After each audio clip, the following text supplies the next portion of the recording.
وہ آپ چاہتے ہیں اور یہ ان کی خواہش ہے یا کسی اور کی خواہش ہے جس کو وہ امنی جامہ پہنانا چاہتے ہیں کہ آپ بہادر آباد پی ایس پی تمام کے تمام جو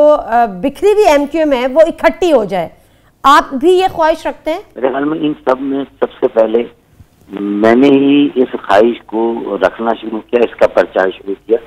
اور اپنے ان بھائیوں کو ڈائریکٹلی انڈائریکٹلی سمجھانا بھی شروع کیا۔ جو میرے ان بھائیوں کے اس وقت جو رسپانس یا رد عمل تھا وہ کافی سرد مہری والا ہے، کولڈ شولڈر تھا، اور ظاہر ہے وہ اس بات پر آمادہ نظر نہیں آتے تھے اور تیار نہیں ہوتے تھے۔ لیکن اب مجھے لگتا ہے کہ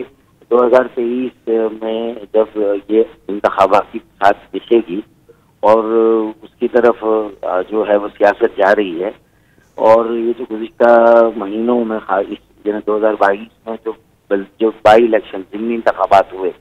اس میں جس طرح ایم کیو ایم یا اس کے جو مختلف دھڑے ہیں وہ جس طرح تک منقسم اور منتشر رہے، اس کے نتیجے میں لوگوں نے ریاضی کا میں حساب کتاب نہیں لگاؤں گا کہ بھائی ہمارے سب کے ووٹ بھی آج اکٹھا ہو جائیں تو لوگ کہتے ہیں تو پھر بھی آپ کیا کر لیں گے، نہیں ایسا نہیں۔ ہم سب کا ایک جگہ پر جمع ہونا لوگوں کو سب سے پہلے تو مایوسی سے نکالنے کا ایک واضح لیکن آپ کا جمع ہونا کیوں ضروری ہے؟ دیکھیے میں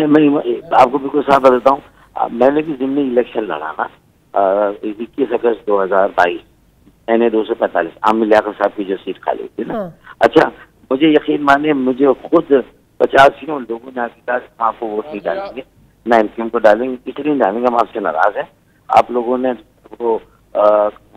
ہمیں سر اٹھانے کے قابل نہیں رکھا، پتہ نہیں انا آپ کی انا ہے، آپ کے اپنے سخت گیر موقف ہے،